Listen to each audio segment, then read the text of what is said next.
ಹೆಚ್ಚಿನ ಮಾಹಿತಿಯೊಂದಿಗೆ ನಮ್ಮ ಕ್ರೈಮ್ ರಿಪೋರ್ಟರ್ ಮಾದೇಶ್ ನೇರ ಸಂಪರ್ಕದಲ್ಲಿ.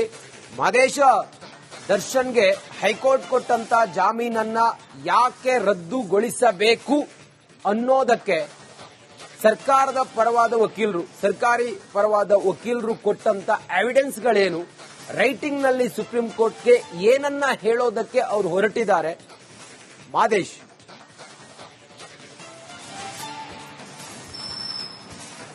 ರಂಜಿತ್, ಈಗಾಗಲೇ ಸುಪ್ರೀಂ ಕೋರ್ಟ್ ನಲ್ಲಿ ದರ್ಶನ್ ವಿರುದ್ಧ ಜಾಮೀನು ನೀಡಲಾಗಿದೆ. ಅದನ್ನ ರದ್ದುಗೊಳಿಸಬೇಕಂತೇಳಿ ಸರ್ಕಾರ ಸುಪ್ರೀಂ ಕೋರ್ಟ್ಗೆ ಮೇಲ್ಮನವಿ ಸಲ್ಲಿಸುವಂತ ಕೆಲಸವನ್ನು ಮಾಡಿತ್ತು.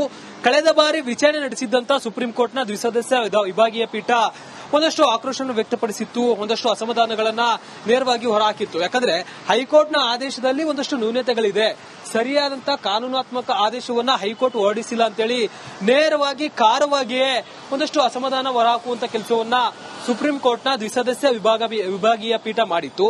ಅದಾದ್ಮೇಲೆ ಮತ್ತೆ ದರ್ಶನ್ ಪರ ವಕೀಲರು ಜೊತೆಗೆ ಸರ್ಕಾರ ಪರ ಇಬ್ಬರ ವಕೀಲರ ವಾದವನ್ನು ಕೂಡ ಆಲಿಸುವಂತ ಕೆಲಸವನ್ನು ಮಾಡಿತ್ತು. ಅದಾದ್ಮೇಲೆ ವಿಸ್ತೃತವಾಗಿ ಅವತ್ತು ದರ್ಶನ್ ಪರ ವಕೀಲರ ಜೊತೆಗೆ ಸರ್ಕಾರದ ಪರ ವಕೀಲರಿಂದ ವಾದ ಮಂಡನೆ ಆಗುವಂತ ಕೆಲಸ ಆಗಿತ್ತು. ವಿಚಾರಣೆಯನ್ನ ಮುಂದೂಡಿರುವಂತಹ ಸುಪ್ರೀಂ ಕೋರ್ಟ್ ನ್ಯಾಯಾಲಯ ಆರೋಪಿಗಳಿಗೆ ದರ್ಶನ್, ಪವಿತ್ರ ಗೌಡ ಸೇರಿ 7 ಜನ ಆರೋಪಿಗಳ ವಿರುದ್ಧ ಜಾಮೀನು ರದ್ದು ಕೋರಿ ಏನು ಸರ್ಕಾರ ಸುಪ್ರೀಂ ಕೋರ್ಟ್ಗೆ ಅರ್ಜಿಯನ್ನ ಹಾಕಿತ್ತು. ಆ ಒಂದು ಅರ್ಜಿಗೆ ಸಂಬಂಧಪಟ್ಟಂತೆ ಆಕ್ಷೇಪಣೆ ಜೊತೆಗೆ ಅವರ ಲಿಖಿತ ವಾದವನ್ನ ಸಲ್ಲಿಸುವಂತೆ ಆರೋಪಿಗಳ ಪರ ವಕೀಲರಿಗೆ ಸುಪ್ರೀಂ ಕೋರ್ಟ್ ಒಂದಷ್ಟು ಸೂಚನೆ ನೀಡಿತ್ತು. ಹೀಗಾಗಿ ಆರೋಪಿಗಳ ಪರ ವಕೀಲರಿಂದ ಲಿಖಿತ ವಾದವನ್ನ ಸುಪ್ರೀಂ ಕೋರ್ಟ್ಗೆ ಸಲ್ಲಿಸುವಂತ ಕೆಲಸ ಹೀಗಾಗಿದೆ. ಒಂದು ಕಡೆ ಆರೋಪಿಗಳ ಪರ ವಕೀಲರಿಂದಲೂ ಕೂಡ ಲಿಖಿತವಾದ ಸಲ್ಲಿಕೆಯಾಗಿದೆ, ಜೊತೆಗೆ ಸರ್ಕಾರದ ಪರ ವಕೀಲರಿಂದಲೂ ಕೂಡ ಸುಪ್ರೀಂ ಕೋರ್ಟ್ಗೆ ಅರ್ಜಿಯನ್ನ ಸಲ್ಲಿಕೆ ಮಾಡುವಂತ ಕೆಲಸ ಹೀಗಾಗಿದೆ. ಆದೇಶ ಒಂದೇ ಈಗ ಕಾಯ್ದಿರಿಸಲಾಗಿದೆ. ಆದೇಶವೊಂದನ್ನ ಸುಪ್ರೀಂ ಕೋರ್ಟ್ ಈಗ ಹೊರಡಿಸಬೇಕಿದೆ. ಆದ್ರೆ ಅದಕ್ಕೆ ದಿನಾಂಕವನ್ನ ಸುಪ್ರೀಂ ಕೋರ್ಟ್ ವಿಭಾಗೀಯ ಪೀಠ ನಿಗದಿ ಮಾಡುವಂತ ಕೆಲಸ ಆಗಬೇಕಿದೆ. ಈ ಒಂದು ಲಿಖಿತ ವಾದದಲ್ಲಿ ಹಲವು ಅಂಶಗಳನ್ನ ಉಲ್ಲೇಖ ಮಾಡುವಂತ ಕೆಲಸ ಆಗಿದೆ. ಈಗಾಗಲೇ ದರ್ಶನ್ ಪರ ವಕೀಲರಿಂದ ಸಾಕಷ್ಟು ಅಂಶಗಳು, ಅಂದ್ರೆ ಪೊಲೀಸರು ಏನೆಲ್ಲ ಲೋಪಗಳನ್ನ ಮಾಡಿದ್ರು, ಜೊತೆಗೆ ದರ್ಶನ್ ವಿರುದ್ಧ ಯಾವ ರೀತಿ ಸಾಕ್ಷಿಗಳನ್ನ ನೀಡಿದ್ದಾರೆ, ಅದರಲ್ಲಿ ಏನ್ ಲೋಪಗಳಿದೆ, ಇವೆಲ್ಲವನ್ನು ಕೂಡ ದರ್ಶನ್ ಪರ ವಕೀಲರಿಂದ ಲಿಖಿತ ವಾದದಲ್ಲಿ ಉಲ್ಲೇಖ ಮಾಡುವಂತ ಕೆಲಸವನ್ನು ಮಾಡಿ. ಹೆಚ್ಚಿನ ಮಾಹಿತಿಯೊಂದಿಗೆ ನಮ್ಮ ಕ್ರೈಮ್ ರಿಪೋರ್ಟರ್ ಮಾದೇಶ್ ನೇರ ಸಂಪರ್ಕದಲ್ಲಿ.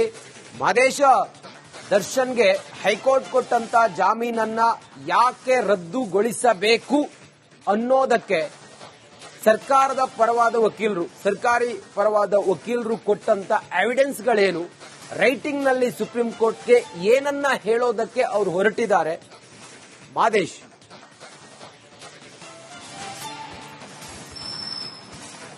ರಂಜಿತ್, ಈಗಾಗಲೇ ಸುಪ್ರೀಂ ಕೋರ್ಟ್ ನಲ್ಲಿ ದರ್ಶನ್ ವಿರುದ್ಧ ಜಾಮೀನು ನೀಡಲಾಗಿದೆ. ಅದನ್ನ ರದ್ದುಗೊಳಿಸಬೇಕಂತೇಳಿ ಸರ್ಕಾರ ಸುಪ್ರೀಂ ಕೋರ್ಟ್ಗೆ ಮೇಲ್ಮನವಿ ಸಲ್ಲಿಸುವಂತ ಕೆಲಸವನ್ನು ಮಾಡಿತ್ತು.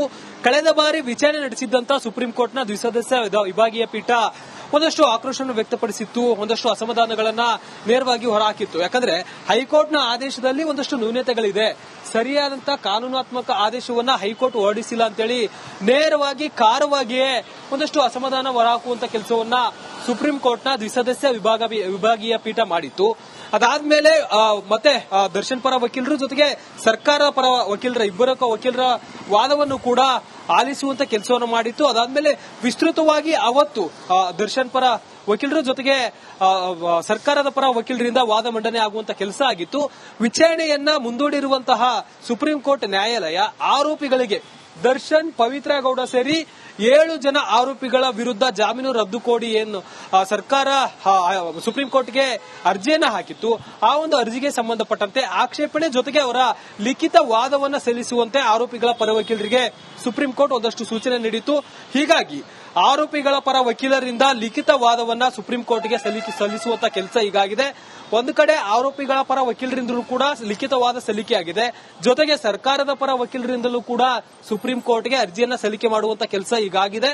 ಆದೇಶ ಒಂದೇ ಈಗ ಕಾಯ್ದಿರಿಸಲಾಗಿದೆ. ಆದೇಶವೊಂದನ್ನ ಸುಪ್ರೀಂ ಕೋರ್ಟ್ ಈಗ ಹೊರಡಿಸಬೇಕಿದೆ. ಆದ್ರೆ ಅದಕ್ಕೆ ದಿನಾಂಕವನ್ನ ಸುಪ್ರೀಂ ಕೋರ್ಟ್ ವಿಭಾಗೀಯ ಪೀಠ ನಿಗದಿ ಮಾಡುವಂತ ಕೆಲಸ ಆಗಬೇಕಿದೆ. ಈ ಒಂದು ಲಿಖಿತ ವಾದದಲ್ಲಿ ಹಲವು ಅಂಶಗಳನ್ನ ಉಲ್ಲೇಖ ಮಾಡುವಂತ ಕೆಲಸ ಆಗಿದೆ. ಈಗಾಗಲೇ ದರ್ಶನ್ ಪರ ವಕೀಲರಿಂದ ಸಾಕಷ್ಟು ಅಂಶಗಳು, ಅಂದ್ರೆ ಪೊಲೀಸರು ಏನೆಲ್ಲ ಲೋಪಗಳನ್ನ ಮಾಡಿದ್ರು, ಜೊತೆಗೆ ದರ್ಶನ್ ವಿರುದ್ಧ ಯಾವ ರೀತಿ ಸಾಕ್ಷಿಗಳನ್ನ ನೀಡಿದ್ದಾರೆ, ಅದರಲ್ಲಿ ಏನ್ ಲೋಪಗಳಿದೆ, ಇವೆಲ್ಲವನ್ನು ಕೂಡ ದರ್ಶನ್ ಪರ ವಕೀಲರಿಂದ ಲಿಖಿತ ವಾದದಲ್ಲಿ ಉಲ್ಲೇಖ ಮಾಡುವಂತ ಕೆಲಸವನ್ನು ಮಾಡಿ. ಹೆಚ್ಚಿನ ಮಾಹಿತಿಯೊಂದಿಗೆ ನಮ್ಮ ಕ್ರೈಮ್ ರಿಪೋರ್ಟರ್ ಮಾದೇಶ್ ನೇರ ಸಂಪರ್ಕದಲ್ಲಿ.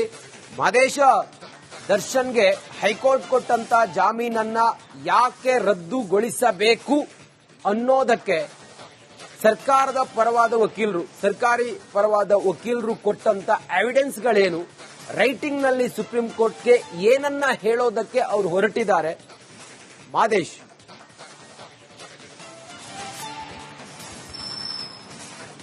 ರಂಜಿತ್, ಈಗಾಗಲೇ ಸುಪ್ರೀಂ ಕೋರ್ಟ್ ನಲ್ಲಿ ದರ್ಶನ್ ವಿರುದ್ಧ ಜಾಮೀನು ನೀಡಲಾಗಿದೆ, ಅದನ್ನ ರದ್ದುಗೊಳಿಸಬೇಕಂತೇಳಿ ಸರ್ಕಾರ ಸುಪ್ರೀಂ ಕೋರ್ಟ್ಗೆ ಮೇಲ್ಮನವಿ ಸಲ್ಲಿಸುವಂತ ಕೆಲಸವನ್ನು ಮಾಡಿತ್ತು. ಕಳೆದ ಬಾರಿ ವಿಚಾರಣೆ ನಡೆಸಿದ್ದಂತ ಸುಪ್ರೀಂ ಕೋರ್ಟ್ನ ದ್ವಿಸದಸ್ಯ ವಿಭಾಗೀಯ ಪೀಠ ಒಂದಷ್ಟು ಆಕ್ರೋಶವನ್ನು ವ್ಯಕ್ತಪಡಿಸಿತ್ತು, ಒಂದಷ್ಟು ಅಸಮಾಧಾನಗಳನ್ನ ನೇರವಾಗಿ ಹೊರಹಾಕಿತ್ತು. ಯಾಕಂದ್ರೆ ಹೈಕೋರ್ಟ್ನ ಆದೇಶದಲ್ಲಿ ಒಂದಷ್ಟು ನ್ಯೂನತೆಗಳಿದೆ, ಸರಿಯಾದಂತ ಕಾನೂನಾತ್ಮಕ ಆದೇಶವನ್ನ ಹೈಕೋರ್ಟ್ ಹೊರಡಿಸಿಲ್ಲ ಅಂತೇಳಿ ನೇರವಾಗಿ ಕಾರವಾಗಿಯೇ ಒಂದಷ್ಟು ಅಸಮಾಧಾನ ಹೊರಹಾಕುವಂತ ಕೆಲಸವನ್ನ ಸುಪ್ರೀಂ ಕೋರ್ಟ್ನ ದ್ವಿಸದಸ್ಯ ವಿಭಾಗೀಯ ಪೀಠ ಮಾಡಿತ್ತು. ಅದಾದ್ಮೇಲೆ ಮತ್ತೆ ದರ್ಶನ್ ಪರ ವಕೀಲರು ಜೊತೆಗೆ ಸರ್ಕಾರ ಪರ ವಕೀಲರ ಇಬ್ಬರ ವಕೀಲರ ವಾದವನ್ನು ಕೂಡ ಆಲಿಸುವಂತ ಕೆಲಸವನ್ನು ಮಾಡಿತ್ತು. ಅದಾದ್ಮೇಲೆ ವಿಸ್ತೃತವಾಗಿ ಅವತ್ತು ದರ್ಶನ್ ಪರ ವಕೀಲರ ಜೊತೆಗೆ ಸರ್ಕಾರದ ಪರ ವಕೀಲರಿಂದ ವಾದ ಮಂಡನೆ ಆಗುವಂತ ಕೆಲಸ ಆಗಿತ್ತು. ವಿಚಾರಣೆಯನ್ನ ಮುಂದೂಡಿರುವಂತಹ ಸುಪ್ರೀಂ ಕೋರ್ಟ್ ನ್ಯಾಯಾಲಯ ಆರೋಪಿಗಳಿಗೆ ದರ್ಶನ್, ಪವಿತ್ರ ಗೌಡ ಸೇರಿ 7 ಜನ ಆರೋಪಿಗಳ ವಿರುದ್ಧ ಜಾಮೀನು ರದ್ದು ಕೋರಿ ಏನು ಸರ್ಕಾರ ಸುಪ್ರೀಂ ಕೋರ್ಟ್ಗೆ ಅರ್ಜಿಯನ್ನ ಹಾಕಿತ್ತು, ಆ ಒಂದು ಅರ್ಜಿಗೆ ಸಂಬಂಧಪಟ್ಟಂತೆ ಆಕ್ಷೇಪಣೆ ಜೊತೆಗೆ ಅವರ ಲಿಖಿತ ವಾದವನ್ನ ಸಲ್ಲಿಸುವಂತೆ ಆರೋಪಿಗಳ ಪರ ವಕೀಲರಿಗೆ ಸುಪ್ರೀಂ ಕೋರ್ಟ್ ಒಂದಷ್ಟು ಸೂಚನೆ ನೀಡಿತ್ತು. ಹೀಗಾಗಿ ಆರೋಪಿಗಳ ಪರ ವಕೀಲರಿಂದ ಲಿಖಿತ ವಾದವನ್ನ ಸುಪ್ರೀಂ ಕೋರ್ಟ್ಗೆ ಸಲ್ಲಿಸುವಂತ ಕೆಲಸ ಈಗಾಗಿದೆ. ಒಂದು ಕಡೆ ಆರೋಪಿಗಳ ಪರ ವಕೀಲರಿಂದಲೂ ಕೂಡ ಲಿಖಿತವಾದ ಸಲ್ಲಿಕೆಯಾಗಿದೆ, ಜೊತೆಗೆ ಸರ್ಕಾರದ ಪರ ವಕೀಲರಿಂದಲೂ ಕೂಡ ಸುಪ್ರೀಂ ಕೋರ್ಟ್ಗೆ ಅರ್ಜಿಯನ್ನ ಸಲ್ಲಿಕೆ ಮಾಡುವಂತ ಕೆಲಸ ಈಗಾಗಿದೆ. ಆದೇಶ ಒಂದೇ ಈಗ ಕಾಯ್ದಿರಿಸಲಾಗಿದೆ. ಆದೇಶವೊಂದನ್ನ ಸುಪ್ರೀಂ ಕೋರ್ಟ್ ಈಗ ಹೊರಡಿಸಬೇಕಿದೆ, ಆದ್ರೆ ಅದಕ್ಕೆ ದಿನಾಂಕವನ್ನ ಸುಪ್ರೀಂ ಕೋರ್ಟ್ ವಿಭಾಗೀಯ ಪೀಠ ನಿಗದಿ ಮಾಡುವಂತ ಕೆಲಸ ಆಗಬೇಕಿದೆ. ಈ ಒಂದು ಲಿಖಿತ ವಾದದಲ್ಲಿ ಹಲವು ಅಂಶಗಳನ್ನ ಉಲ್ಲೇಖ ಮಾಡುವಂತ ಕೆಲಸ ಆಗಿದೆ. ಈಗಾಗಲೇ ದರ್ಶನ್ ಪರ ವಕೀಲರಿಂದ ಸಾಕಷ್ಟು ಅಂಶಗಳು, ಅಂದ್ರೆ ಪೊಲೀಸರು ಏನೆಲ್ಲ ಲೋಪಗಳನ್ನ ಮಾಡಿದ್ರು, ಜೊತೆಗೆ ದರ್ಶನ್ ವಿರುದ್ಧ ಯಾವ ರೀತಿ ಸಾಕ್ಷಿಗಳನ್ನ ನೀಡಿದ್ದಾರೆ, ಅದರಲ್ಲಿ ಏನ್ ಲೋಪಗಳಿದೆ, ಇವೆಲ್ಲವನ್ನು ಕೂಡ ದರ್ಶನ್ ಪರ ವಕೀಲರಿಂದ ಲಿಖಿತ ವಾದದಲ್ಲಿ ಉಲ್ಲೇಖ ಮಾಡುವಂತ ಕೆಲಸವನ್ನು ಹೆಚ್ಚಿನ ಮಾಹಿತಿಯೊಂದಿಗೆ ನಮ್ಮ ಕ್ರೈಮ್ ರಿಪೋರ್ಟರ್ ಮಾದೇಶ್ ನೇರ ಸಂಪರ್ಕದಲ್ಲಿ. ಮಾದೇಶ, ದರ್ಶನ್ಗೆ ಹೈಕೋರ್ಟ್ ಕೊಟ್ಟಂತ ಜಾಮೀನನ್ನ ಯಾಕೆ ರದ್ದುಗೊಳಿಸಬೇಕು ಅನ್ನೋದಕ್ಕೆ ಸರ್ಕಾರದ ಪರವಾದ ವಕೀಲರು, ಸರ್ಕಾರಿ ಪರವಾದ ವಕೀಲರು ಕೊಟ್ಟಂತ ಎವಿಡೆನ್ಸ್ಗಳೇನು, ರೈಟಿಂಗ್ ನಲ್ಲಿ ಸುಪ್ರೀಂ ಕೋರ್ಟ್ಗೆ ಏನನ್ನ ಹೇಳೋದಕ್ಕೆ ಅವರು ಹೊರಟಿದ್ದಾರೆ? ಮಾದೇಶ್,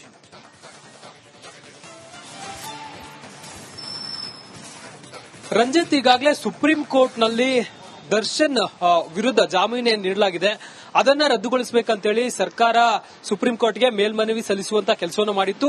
ಕಳೆದ ಬಾರಿ ವಿಚಾರಣೆ ನಡೆಸಿದ್ದಂತ ಸುಪ್ರೀಂ ಕೋರ್ಟ್ನ ದ್ವಿಸದಸ್ಯ ವಿಭಾಗೀಯ ಪೀಠ ಒಂದಷ್ಟು ಆಕ್ರೋಶವನ್ನು ವ್ಯಕ್ತಪಡಿಸಿತ್ತು, ಒಂದಷ್ಟು ಅಸಮಾಧಾನಗಳನ್ನ ನೇರವಾಗಿ ಹೊರಹಾಕಿತ್ತು. ಯಾಕಂದ್ರೆ ಹೈಕೋರ್ಟ್ನ ಆದೇಶದಲ್ಲಿ ಒಂದಷ್ಟು ನ್ಯೂನತೆಗಳಿದೆ, ಸರಿಯಾದಂತ ಕಾನೂನಾತ್ಮಕ ಆದೇಶವನ್ನ ಹೈಕೋರ್ಟ್ ಹೊರಡಿಸಿಲ್ಲ ಅಂತೇಳಿ ನೇರವಾಗಿ ಕಾರವಾಗಿಯೇ ಒಂದಷ್ಟು ಅಸಮಾಧಾನ ಹೊರಹಾಕುವಂತ ಕೆಲಸವನ್ನ ಸುಪ್ರೀಂ ಕೋರ್ಟ್ನ ದ್ವಿಸದಸ್ಯ ವಿಭಾಗೀಯ ಪೀಠ ಮಾಡಿತ್ತು.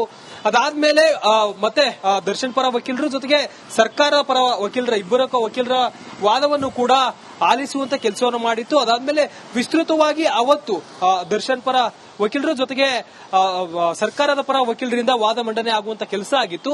ವಿಚಾರಣೆಯನ್ನ ಮುಂದೂಡಿರುವಂತಹ ಸುಪ್ರೀಂ ಕೋರ್ಟ್ ನ್ಯಾಯಾಲಯ ಆರೋಪಿಗಳಿಗೆ ದರ್ಶನ್, ಪವಿತ್ರ ಗೌಡ ಸೇರಿ 7 ಜನ ಆರೋಪಿಗಳ ವಿರುದ್ಧ ಜಾಮೀನು ರದ್ದು ಕೋರಿ ಏನು ಸರ್ಕಾರ ಸುಪ್ರೀಂ ಕೋರ್ಟ್ಗೆ ಅರ್ಜಿಯನ್ನ ಹಾಕಿತ್ತು, ಆ ಒಂದು ಅರ್ಜಿಗೆ ಸಂಬಂಧಪಟ್ಟಂತೆ ಆಕ್ಷೇಪಣೆ ಜೊತೆಗೆ ಅವರ ಲಿಖಿತ ವಾದವನ್ನ ಸಲ್ಲಿಸುವಂತೆ ಆರೋಪಿಗಳ ಪರ ವಕೀಲರಿಗೆ ಸುಪ್ರೀಂ ಕೋರ್ಟ್ ಒಂದಷ್ಟು ಸೂಚನೆ ನೀಡಿತ್ತು. ಹೀಗಾಗಿ ಆರೋಪಿಗಳ ಪರ ವಕೀಲರಿಂದ ಲಿಖಿತ ವಾದವನ್ನ ಸುಪ್ರೀಂ ಕೋರ್ಟ್ಗೆ ಸಲ್ಲಿಸುವಂತ ಕೆಲಸ ಈಗಾಗಿದೆ. ಒಂದು ಕಡೆ ಆರೋಪಿಗಳ ಪರ ವಕೀಲರಿಂದಲೂ ಕೂಡ ಲಿಖಿತವಾದ ಸಲ್ಲಿಕೆಯಾಗಿದೆ, ಜೊತೆಗೆ ಸರ್ಕಾರದ ಪರ ವಕೀಲರಿಂದಲೂ ಕೂಡ ಸುಪ್ರೀಂ ಕೋರ್ಟ್ಗೆ ಅರ್ಜಿಯನ್ನ ಸಲ್ಲಿಕೆ ಮಾಡುವಂತ ಕೆಲಸ ಈಗಾಗಿದೆ.